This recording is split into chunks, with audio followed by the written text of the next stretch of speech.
Добре дојдовте во Бизнис Објектив.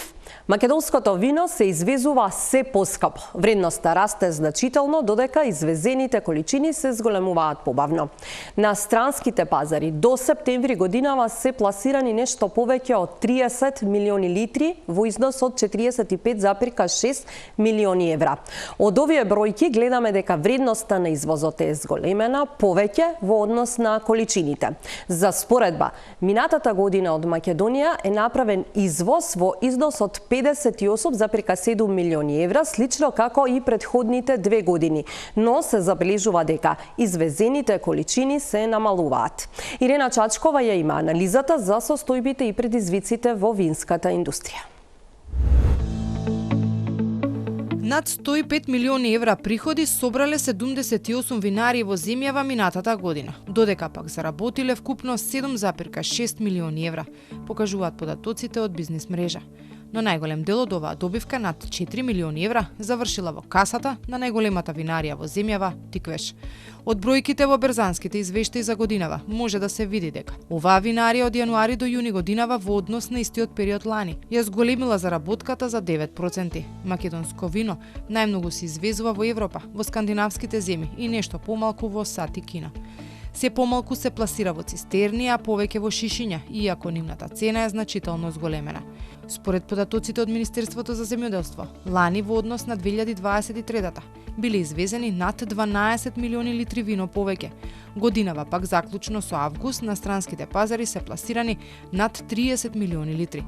До крајот на годинава остануваат уште месец и половина, па ќе се види дали во 2025-та ќе се надмине ланскиот извоз. До сега откупени се и над 113 милиони тони грозје, значително повеќе и од претходните 2 години.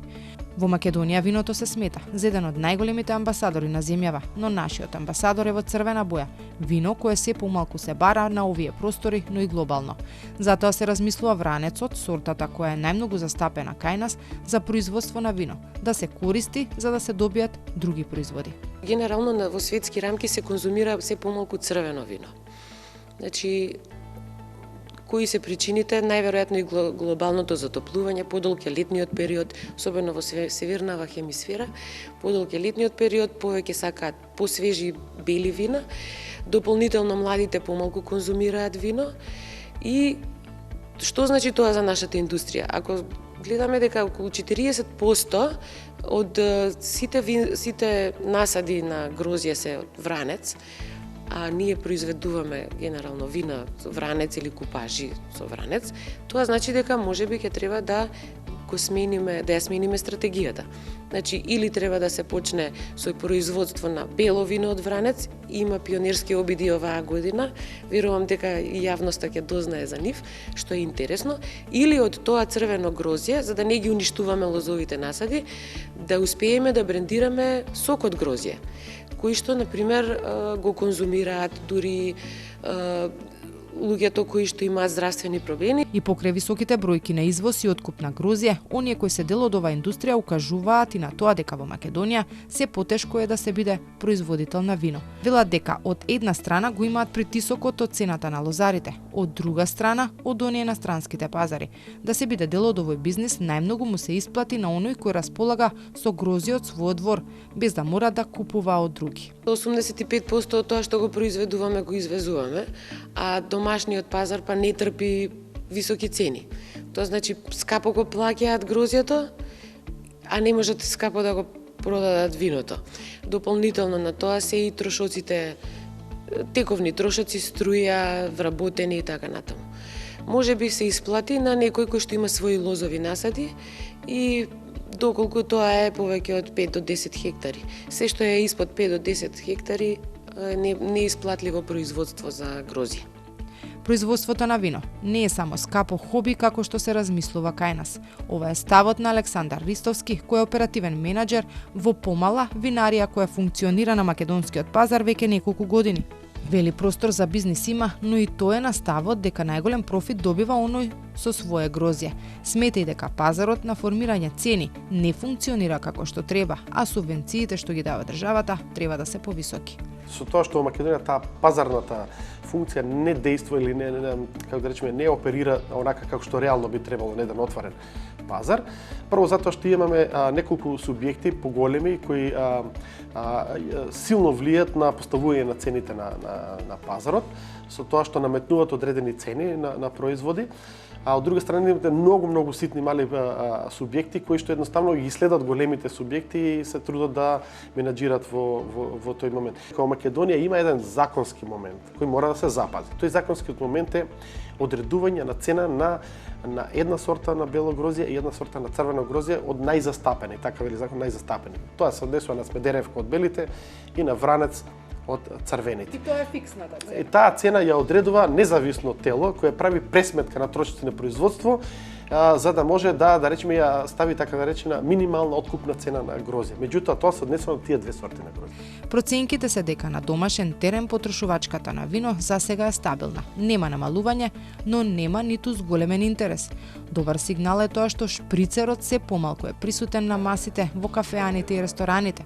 Сепак во однос на останатите држави, особено оние од Европа, во Македонија потрошувачката по глава на жител е далек. Сега реално Македонија е поголем производител на вино отколку што може да го исконзумира во државата. Значи ние имаме прво намален број на население.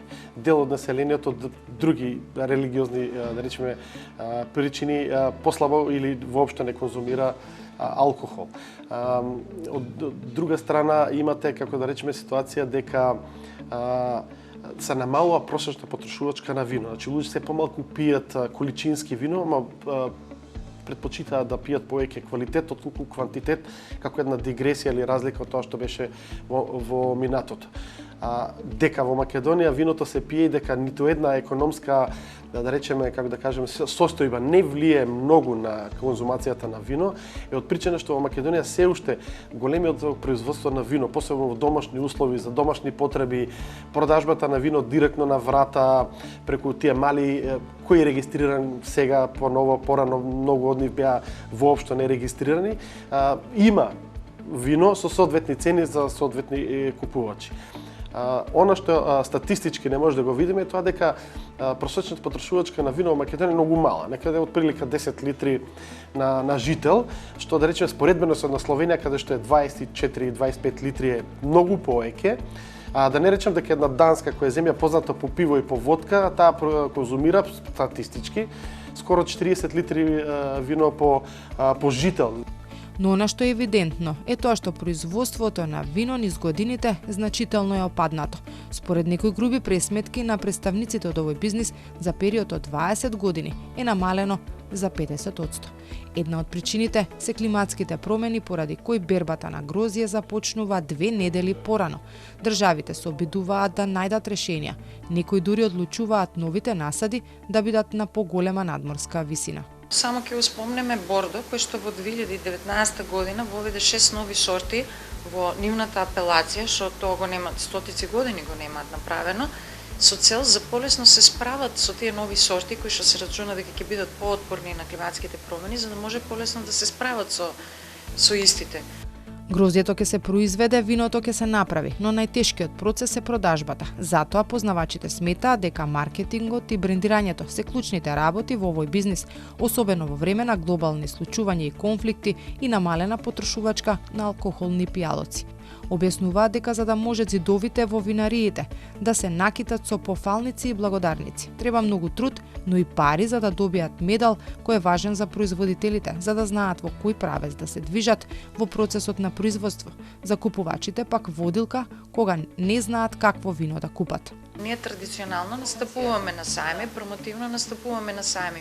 Меѓутоа, треба да видиме сега дали тој настап можеби треба малце на друг начин да го насеемите. Да, треба да продолжиме да настапуваме, меѓутоа, дали можеби начинот на кој што сме настапувале треба да се промени. Другата работа е, например, има во меѓувреме еволуира многу други начини на промоција. Ќе ги спомнам поп-ап ивентите. Од после короната до сега има права револуција во однос на овој начин на промоција. А тоа е еден убав хибриден начин кој што исто така и од промотивен и од продажен карактер. Зошто да не пробаме, нели? Зошто да не пробаме да видиме дали може да организираме некаде поп-ап ивенти во некои земји во странство пред се, кај што сме присутни. Треба да се размисли дали начинот на кој што се организира тој светски ден на Вранецот можеби треба да еволуира. Само ќе дадам некои примери. Најголемата конференција италијанска за вино се вика Wine to Wine. Традиционално секоја година се организираше во Италија. Оваа година прв пат ја организира во Чикаго во Америка. Еве да видиме дали ние можеби некоја следна година или еве уште следната година тој светски ден на вранецот би можеле да го организираме на пример во некоја друга земја. Предизвиците во овој бизнис се многу бројни, но и покрај тоа, заклучокот на сите во винската индустрија е дека Македонија го држи лидерското место во регионот на земјите од Западен Балкан и по квалитет и по пласман. Македонија најголем дел од виното што го извезува го пласира на пазарот во Србија, пошто следува Хрватска и Босна и Херцеговина. Но вино извезуваме и во Германија, Словенија, Косово, Црна Гора. А според податоците на Министерството за земјоделство, годинава има речиси двојно зголемување на откупот на грозје во споредба со претходната година. За состојбите и како Македонија се справува со конкуренцијата на странските пазари, разговарав со Јане Недановски од винарија Камник. Јане Недановски, добро дојдовте во Бизнис Објектив. Добре ви најдов, Наташа. Фала на покана. Ева за старт, винаријата Камник постои од 2004 година. Првото вино од вашите лозови насади, ако не се лажаме, 2008 година. Што покажуваат финансиските резултати за годинава во споредба еве и со она што се резултати направени во извинатите години? Па задоволителни се финансиските резултати и винаријата од 2004 до сега го има зголемено производството скоро 10-кратно. Почнати сме со некои 30.000 литри, со фокус према странски пазари претежно, а сега дистрибуцијата е некои 50-50. Значи, од финансиски аспект задоволителни се резултатите, секогаш може подобро, али гледаме да се одржуваме во однос на таа една врска или односи со нашите дистрибутери и со самиот пазар, да видиме присутни и таа да се зацврсти на за долгорочно гледиште. Кои се предизвиците во следниот период за винската индустрија? Па на општо ниво, генерално и земено на светско ниво, климатски промени, геополитика, промена на навика на консумери, значи забележуваме различни трендови, ајде да почнеме од климатските промени. Гледаме сега дека имаме промена во самата клима во смисла на временски услови, зголемена суша, зголемени дождови кога не се планирало. Тоа ти дава една динамика каде што мора да планираш унапред, да се вложува во технологија каде што може да се направи попаметна одлука. Во однос на консумеризмот или на навиките на потрошувачите забележана е на светско ниво, а и тука намалување на некои 4-5% на таа консумација на вино. Што значи сето тоа во делот на извозот? Каква е состојбата со извезувањето на вино? Значи е постојана, да речем, состојбата со извозот. Добри 85% македонското вино се извезува. Балканот сепак ни е најголем пазар, едно културолошки, како што бевме порано, друга ствар е логистички. Значи имаш 300-500 км дистанца во споредба со 1200-1500 км, да не правам преку океански извоз. 15% на домашен пазар е, по моје мислење, мала бројка, треба да се фокусираме маркетиншки, треба да се работи доста и да се смени тој еден мајндсет или начин на размислување дека истиот пристап на работа нема да ни даде други резултати. Значи мораме да гледаме напред, мораме да се фокусираме на технологија, мораме да инвестираме, да реинвестираме за квалитетот да се одржи и подобри. Ако зборуваме еве конкретно и за потрошувачката на домашен терен, каква е таа во споредба со земјите од регионот или можеби со светската потрошувачка на ниво на свет? Па, како што гледаме од податоците, Македонија има некои 7 до 10 литри по особа на годишно ниво во однос на запис. Неофицијални податоци се некои 15 на литри, така да имаме доста работа во однос на стандардизација и легализација на сива економија, да речем тој дел. Имаше голем исчекор од Министерството за земјоделие. 2019, ако не се лажам, донесоа закон, измени на закон, каде што дозволија индивидуалци земјоделци да регистрираат семејни винари без ДОЛ, без фирма, ајде да кажам народски. Со тоа се отвори тој еден пазар на транспарентност, каде што тие мали семејни винари добија храброст да можат да излезат на пазар со своја етикета. И со тоа укажува дека веќе се до некаде препознаени и тоа им дава една голем предизвик да мора да одржуваат имидж. Од друга страна, за консумерите е многу битна работа, важна работа, бидејќи дава конкуренција. Со самата регистрација тие се веќе конкурентни да аплицираат и во фондови и им дава можност да напредуваат капацитети. Така да има потенцијал, се работи на тоа, али е до некаде и споро. Кога зборувате за конкурентност, колку македонските вина се конкурентни на странските пазари? И со квалитет, но од друга страна секако и со цена. Па генерално сме конкурентни и тоа и самите бројки укажуваат на тоа. Наливното вино е доста барано на странски пазари. Значи, дали било Србија, дали било Словенија, дали било Германија, наливно вино се изнесува и после тоа се флашира. Во однос на квалитет сме горе. Еве, од искуство можам да кажам лично, како сомелиер, како професионалец во браншата, вината ни се доста вкусни. Имаме огромна предност према, ајде да речем, други земји, али треба да работиме заедно, со заеднички пристап и да го брендираме тоа едно вино, да се позиционира на пазар. Значи е многу потребна работа од оздола нагоре за да може виното да се позиционира, да доди на трпеза. Сме доста конкурентни. Ценовно, мислам дека имаме можност да одиме на подобра ценовна категорија, кога би го брендирале тоа вино и би заминало како флаширано наместо наливно вино. Да се зголемува ли извозот на флашираното вино, со оглед дека тоа и... Последниве година-две забележуваме тренд на зголемување на флаширано вино во однос на наливно вино. Предпоставувам да се навратиме на првата точка во однос на промена на консумеризмот. Забележуваме големен раст на медиум и премиум сегмент вина, одошто на entry level вина. Така да... Што значи тоа? Па предпоставувам по младата генерација, ајде би спомнал, со пристапот према интернет и информации, сакаат да уживаат во едно квалитетно вино, него во две просечни и подпросечни вина. Значи сега се фокусираме на добро вино, добар бренд, добра приказна, добра историја на тој бренд, одошто да имам вино на маса.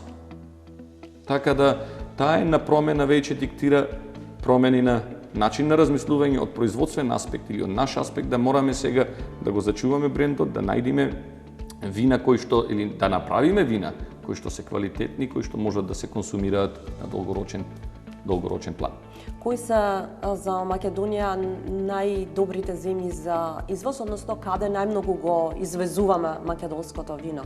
Па Балканот тука, Србија е доминантна, доста е исто високо котира Босна. Во регионот како извозници сме втори по големина после Грција, 29 или 30 сме на светско ниво. После тоа Германија е доста голема, Јапонија, Кина. Прекоокеанските земји генерално доста добро држат. Предпоставувам тука игра голема улога дијаспората, пошто сепак сакаме да се покажеме како добри домајчини кога ќе ни дојдат гости, комши, да кажеме ова е наше вино или наш производ.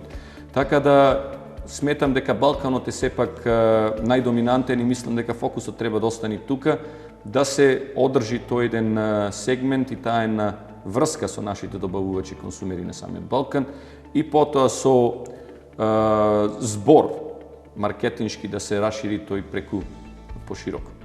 Колку винариите еве може да ги следат и светските трендови во однос на вложување во новите технологии за развој на практично винската индустрија, што она на кој што вие можеби работите? Па Камник доста вложува, еве да почнам од нас, во смисла на технологија, во однос на производство, во однос во лозарство, значи со инвестиција, со сензори да се следи како течи времето и климатските, да речеме, промени, да агрономот и енологот имаат информации од податоци, а не од предпоставки. Имаме пристап на информации, добиваме доста податоци и од страна. Тука е виштачката интелигенција, значи се користи. Излегуваме на сајми, организираме сајми, за да размениме искуства и знаења и нови технологии, така да сметам дека имаме доста можности, али пред се активноста треба да се засили со тие инвестиции. Сега, кои се причините, дали се инвестира или не, мислам дека е индивидуално од винарија до винарија, али пред се сметам дека имаме генерално тука во Македонија фокус на квалитет. Во секој случај, бидејќи тоа е единствена работа што може да не одржи квалитет наместо квантитет.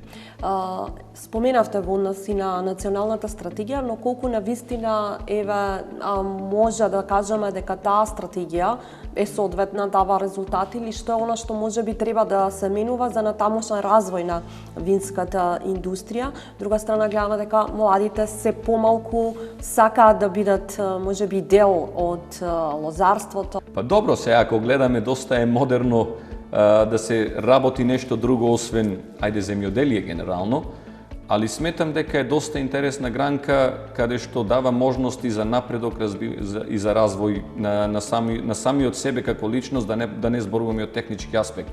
Креативна професија, каде што нема застој, 365 дена се работи, од производство, од развој, од зреење на виното, така да разбирањето е текомно. Бидејќи постојано се соочуваме со оние реакции на лозарите за ниските откупни цени, кои што ги... Последно, како што следам и што читам, има стратегија на долгорочен план да се колку може зачува таа или гарантира таа цена откупна, за да може лозарите да има до некаде бизнис планирање, да каже дека имам 100 хектари моje лозје и планирам толку да заработам, за да можам да се одржувам. Така да мора да има транспарентност од сите сектори, да се искажат проблемите, да се најдат решенија и пред се најбитната работа да се донеси акција на тие планови. Во однос на инвестирање, во однос на, да речеме, предизвиците или стратегијата, пак ќе се вратам назад. Заедништво и бренд позиционирање. Друга работа, ние како Камник винарија, нашиот фокус е одржување на тие врски со нашите дистрибутери и консумери. Значи, работиме позадински доста во однос на позиционирање на вината во хорека сектор со организирање настани, не само тука и странство. Од друга страна, реципроцитет, имаме доста туризам. Тоа е една многу битна работа. Винскиот туризам е до некаде главна причина да луѓето се запознаат со вината или со генерално производите, храна и вино. Така да, тој еден фокус во однос на стратегија, мислам, треба да се разработи за кога луѓето ќе дојдат тука, дали авионски, дали биле на друг начин на транспорт, да им биде пренесена таа информација дека имаме производ кој што сме горди, тоа е доста квалитетно вино, и да го искусат, да биде поприсутно. И со самото брендирање, конкретно на автохтони сорти или регионални сорти, како вранецот, темјаниката, смедеревката, станушината, која е едина наша автохтона сорта, да се позиционираат, да се донесат на пазар, да се каже да, тука е, пробај. Така да мислам дека таа стратегија е многу битна во однос на интеракција со самите потрошувачи. Недановски, ви благодарам за разговорот. Ми беше задоволство, фала уште еднаш на поканата. Благодарам.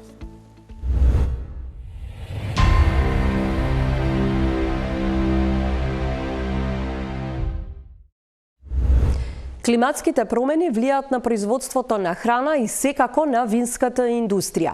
Како винариите низ светот се прилагодуваат на промените? Кристина Кузмановски ја има сторијата. Климатските промени предизвикани од човекот влијаат врз луѓето, животните и природата. Од намалувањето на дел од морскиот свет до нордиските лозија со богати берби на грозје. Адаптацијата е клучна тема. Во Европа променливата клима влијае врз производството на храна. Во август, во најголемиот шумски пожар во Франција, во последните децении, изгореа повеќе од 160 квадратни километри во јужниот вински регион на земјата и одзедоа еден живот. Пожарот започна во селото Рибо, во рурална, пошумена област, позната по своите винарии. Службениците проценуваат дека 80% од локалните лози биле уништени или оштетени, па дури и грозјето што преживеало може да биде премногу загадено со чад за да произведе квалитетно вино. Et dans les Corbières, c'est un terrain aride. Il n'y a que la vigne qui pousse, mais la vigne a ses limites et on demande un peu d'irrigation pour maintenir tout ça en place. Et on le voit aujourd'hui, la vigne même brûle et le paysage n'est plus là. Некои лозија действуваа како природни противпожарни зони, оставајќи надреален мозаик од изгорени ридови и недопрени зелени лози. Но низ Корбиер, цели делови од историски лозија беа претворени во пепел. Кавал, кој поседува 60 од 400 хектари, обработени од локална задруга, рече дека пожарот може да ги фрли веќе проблематичните винари во криза, погодени суша и други сурови временски услови. На новите лози обично им требаат 3 години за да дадат употреблив плод. Некои можат да произведуваат вино со децении, дури и до половина век. На други места, винариите преземаат мерки за да го заштитат деликатното грозје од топлината на сонцето. Во долината Аоста во Италија, винариите прибегнаа кон употреба на минерален крем за сончање наречен каолин, за да го заштитат локалното грозје Петит Руш од изгореници од сонце. Во лозје сместено меѓу планините, еден човек посипува фин бел прав врз зреечки гроздови. Патрик Ронзани го води одделот за лозарство и енологија на регионалниот агрокултурен институт. Тој вели дека проблемот во овој случај е сортата Петит Руш. Автохтона сорта, најшироко засадена и најчеста во централната долина.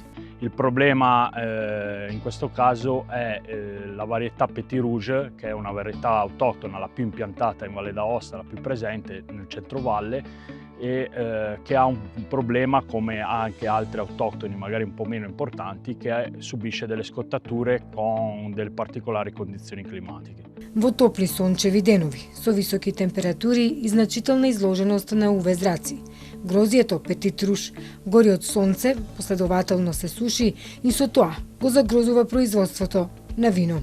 Според Агенцијата за заштита на животната средина на САД, каолинот се смета за безбеден за луѓето и животната средина, врз основа на широка употреба и обемни студии за токсичност. Посеверно, данските винари ја поздравуваат подолгата сезона на растење, овозможена од променливата клима.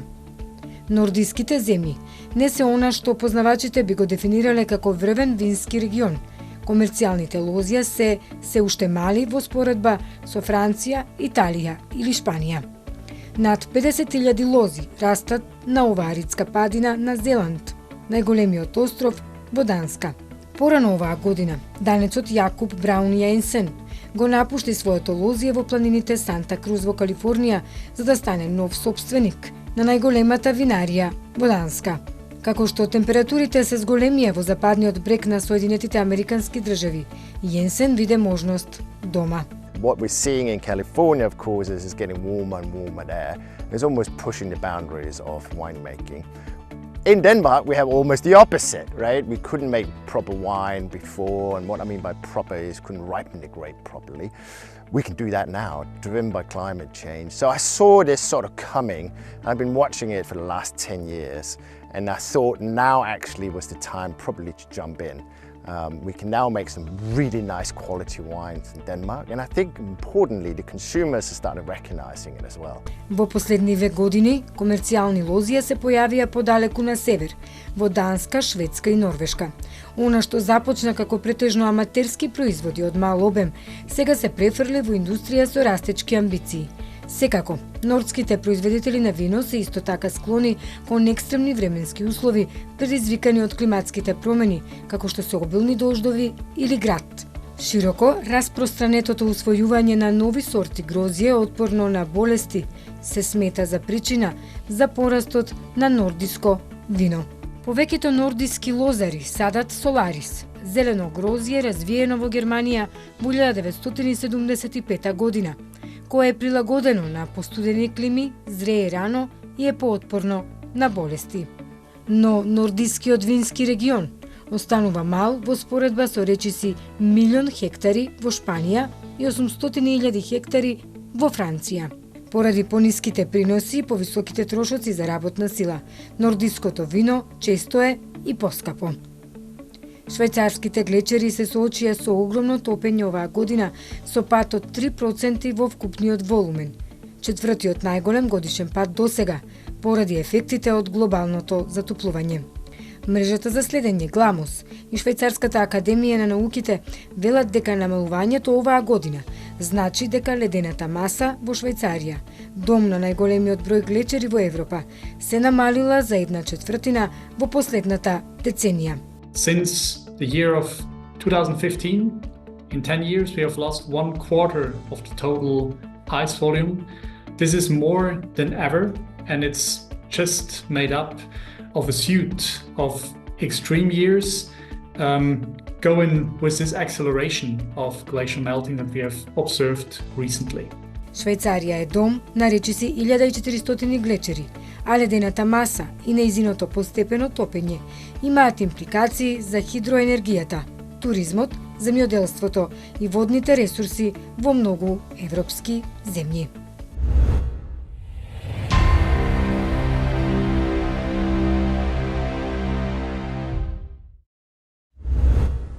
Благодарам што следевте Бизнис Објектив. Секако бидете со нас и на нашите социјални мрежи. Пријатно од мене.